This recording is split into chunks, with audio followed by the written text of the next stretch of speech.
ఆంధ్రప్రదేశ్ అసెంబ్లీతో పాటు లోక్సభకు జరిగిన ఎన్నికల్లో విశాఖ జిల్లాలో ఫలితంపై సర్వత్రా ఆసక్తి నెలకొని ఉంది. ఇక్కడ టీడీపీ వైసీపీలతో పాటు జనసేన కూడా గట్టి పోటీ ఇవ్వడంతో ఇక్కడి ఫలితాలు ఎలా ఉండనున్నాయి అనే దానిపై తీవ్ర చర్చలు సాగుతున్నాయి.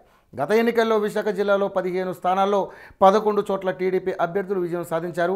ఒక్క చోట బీజేపీ అభ్యర్థి గెలుపొందారు. 3 చోట్ల వైసీపీ అభ్యర్థులు గెలిచారు. సెగ్మెంట్ల వారీగా పరిశీలిస్తే విశాఖ దక్షిణంలో సిట్టింగ్ ఎమ్మెల్యే వాసుపల్లి గణేష్ కుమార్ టీడీపీ నుంచి మళ్లీ పోటీ చేశారు. వైసీపీ నుంచి ద్రోణంరాజు శ్రీనివాస్ పోటీ చేశారు. చివరి నిమిషంలో ద్రోణంరాజుకు సీటు ఇవ్వడంతో వైసీపీ క్యాడర్ సహకరించలేదన్న టాక్ ఉంది. అయితే బ్రాహ్మణ సామాజిక వర్గం ఓట్లు కలిసి వచ్చాయని అంటున్నారు. జనసేన తరపున మత్స్యకార ప్రతినిధి గంపల గిరిధర్ పోటీ చేశారు. దీంతో ముగ్గురి మధ్య హోరాహోరీ పోరీ జరిగినట్టు తెలుస్తోంది. విశాఖ నార్త్లో మంత్రి గంటా శ్రీనివాస్ పోటీ చేశారు. వైసీపీ తరపున రియల్ ఎస్టేట్ వ్యాపారి కేకే రాజు బరిలో నిలిచారు. బీజేపీ తరపున విష్ణుకుమార్ రాజు పోటీలో ఉన్నారు. జనసేన తరపున పసుపులేటి ఉషాకిరణ్ పోటీ చేస్తున్నారు. ఇక్కడ 4 పార్టీల మధ్య ఓట్లు చీలిపోనున్నాయి. ఇక్కడ చతుర్ముఖ పోరులో ఎవరు గెలుస్తారు అనేది చెప్పడం ప్రస్తుతానికి కష్టమే. ఇక విశాఖ ఈస్ట్లో టీడీపీ తరపున వెలగపూడి రామకృష్ణబాబు పోటీ చేశారు. వైసీపీ తరపున విజయ నిర్మలకు టికెట్ ఇచ్చారు. జనసేన అభ్యర్థిగా కోన తాతారావు పోటీ చేశారు. ఆయన చాలా కాలం టీడీపీ నేతగా ఉండడంతో ఆ పార్టీ ఓట్లు చీలే ఛాన్స్ ఉంది. విశాఖ పశ్చిమ స్థానంలో టీడీపీ తరపున సిట్టింగ్ ఎమ్మెల్యే పీవీజీఆర్ నాయుడు మళ్లీ పోటీ చేశారు. వైసీపీ నుంచి మాజీ ఎమ్మెల్యే మల్లా విజయప్రసాద్ రంగంలోకి దిగారు. ఇక్కడ జనసేన కూటమి తరపున సిపిఐ అభ్యర్థి జేవి సత్యనారాయణ పోటీ చేశారు. ప్రధాన పోటీ టీడీపీ వైసీపీ మధ్య ఉండనుంది. ఇద్దరికీ విజయావకాశాలు ఉన్నాయి. మంత్రి అయ్యన్న పాత్రుడు ప్రాతినిధ్యం వహిస్తున్న నర్సీపట్నంలో సినీ దర్శకుడు పూరి సోదరుడు ఉమాశంకర్ గణేష్ వైసీపీ నుంచి పోటీ చేశారు. అయితే సెగ్మెంట్లో బలమైన అనుచర వర్గం ఉన్న ఎర్రా పాత్రుడు మాజీ ఎమ్మెల్యే బోళెం ముత్యాలపాప టీడీపీలో చేరారు. అయ్యన్నకు పూర్తి స్థాయిలో మద్దతు ఇచ్చారు. అయితే వైసీపీ సంస్థాగతంగా కొంత బలం పుంజుకోవడంతో పోటీ హోరాహోరీగా సాగినట్లు తెలుస్తోంది. ఇక యలమంచిలి నియోజకవర్గంలో టీడీపీ నుంచి పంచకర్ల రమేష్, వైసీపీ నుంచి మాజీ ఎమ్మెల్యే కన్నబాబురాజు పోటీ పడ్డారు. జనసేన అభ్యర్థి భారీగా ఓట్లు చీల్చుకునే అవకాశం ఉంది. ఇదే ఫలితాలను నిర్ణయించనుంది. ఇక్కడ వైసీపీకి కొంత ఎడ్జ్ ఉన్నట్లు భావిస్తున్నారు. ఇక పెందుర్తిలో బండారుకు మొదట ప్రతికూల ఫలితాలు ఉన్నట్లు టాక్ వినిపించింది. అయితే కొనతాల వైసీపీలో చేరకపోవడం ఆ పార్టీకి మైనస్ అన్న వాదన వినిపించింది. కానీ పోలింగ్ నాటికి వైసీపీ గట్టి పోటీ ఇచ్చినట్లు తెలుస్తోంది. ఇక అనకాపల్లి నియోజకవర్గంలో టీడీపీ తరపున సిట్టింగ్ ఎమ్మెల్యే పీలా గోవింద్ సత్యనారాయణ పోటీ చేశారు. వైసీపీ తరపున గుడివాడ అమర్నాథ్ బరిలో నిల్చున్నారు. జనసేన తరపున గంటా శ్రీనివాస్ బంధువు పడుచూరి భాస్కర్ రావు బరిలో ఉన్నారు.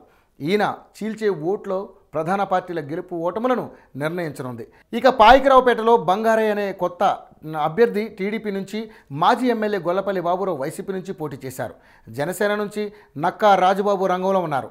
నక్కా రాజుబాబు చీల్చే ఓట్లే విజయావకాశాలని నిర్ధారించబోతున్నాయి. వైసీపీకి ఇక్కడ కూడా ఎక్కువగా అవకాశాలు ఉన్నాయి. ఇక భీమిలి నియోజకవర్గంలో టీడీపీ స్వయంకృతం ఆ పార్టీకి మైనస్గా మారింది. చివరి క్షణం వరకు అభ్యర్థిని ఖరారు చేయకపోవడంతో ఇబ్బందికర పరిస్థితులు తలెత్తాయి. సబ్బంహరికి సెగ్మెంట్లో మంచి పరిచయాలు ఉన్నా గెలుపు మాత్రం అంత తేలిక కాదన్న అభిప్రాయాలు వ్యక్తమవుతుంది.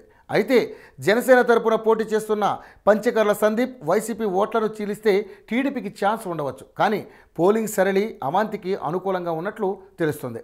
ఇక చోడవరం నియోజకవర్గంలో తెలుగుదేశం పార్టీ తరపున కేఎస్ఎన్ రాజు 3వ పోటీ చేశారు. వైసీపీ తరపున కరణం ధర్మశ్రీ, జనసేన తరపున పీవీఎస్ఎన్ రాజు పోటీ పడ్డారు. టీడీపీ అభ్యర్థిపై వ్యతిరేకత వైసీపీకి అనుకూలంగా ఉంది. మాడుగుల నియోజకవర్గంలో టీడీపీ నుంచి గవిరెడ్డి రామానాయుడు, వైసీపీ తరపున సిట్టింగ్ ఎమ్మెల్యే బూడి ముత్యాల నాయుడు పోటీ చేశారు. గవిరెడ్డి సోదరుడే జనసేన తరపున పోటీ చేస్తున్న నేపథ్యంలో ఓట్ల చీలిక వైసీపీకి అనుకూలంగా మారే అవకాశం కనిపిస్తుంది. ఇక ఎస్టీ నియోజకవర్గాలైన పాడేరు, అరకుల్లో గత ఎన్నికల్లో వైసీపీ భారీ మెజార్టీ సాధించింది. పాడేరులో గిడ్డి ఈశ్వరి ఈసారి టీడీపీ తరపున పోటీ చేశారు. వైసీపీ తరపున భాగ్యలక్ష్మి, జనసేన తరపున మాజీ మంత్రి బాలరాజు రంగంలో ఉన్నారు. త్రిముఖ పోరులో ఎవరైనా గెలిచే ఛాన్స్ ఉంది.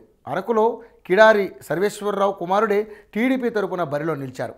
వైసీపీ నుంచి శెట్టి పలుగుని పోటీ పడ్డారు. ఇక ఇక్కడి అభ్యర్థులకు అతీతంగా వైసీపీకి ఓటు బ్యాంకు ఉండడం ఆ పార్టీకి కలిసి వచ్చే అవకాశం ఉంది. ఇక జనసేన అధినేత పవన్ కళ్యాణ్ పోటీ చేస్తున్న గాజువాకలో పరిస్థితి హోరాహోరీగా ఉంది. టీడీపీ నుంచి పల్లా శ్రీనివాసరావు, వైసీపీ నుంచి తిప్పల నాగిరెడ్డి పోటీ చేశారు. మొదట టీడీపీ జనసేన మధ్య పోటీ ఉంటుందని భావించిన పోలింగ్ నాటికి వైసీపీ రేసులోకి వచ్చింది. ఇక్కడ గట్టి పోటీ ఉన్న పవన్ గెలవచ్చన్న అంచనాలు ఉన్నాయి. హలో, మిమ్మల్ని ఫిలిం సెలబ్రిటీస్ రియల్ స్టోరీస్ ఏంటో తెలుసుకోవాలనుందా? లేటెస్ట్ గా రిలీజ్ అయ్యే మూవీ రివ్యూస్ నేను చెప్తే వినాలనుందా? ఇంకెందుకు ఆలస్యం, యోయో టీవీని సబ్స్క్రైబ్ చేసుకోండి. అలాగే మర్చిపోకుండా యోయో టీవీ యాప్ ని కూడా డౌన్లోడ్ చేసుకోండి.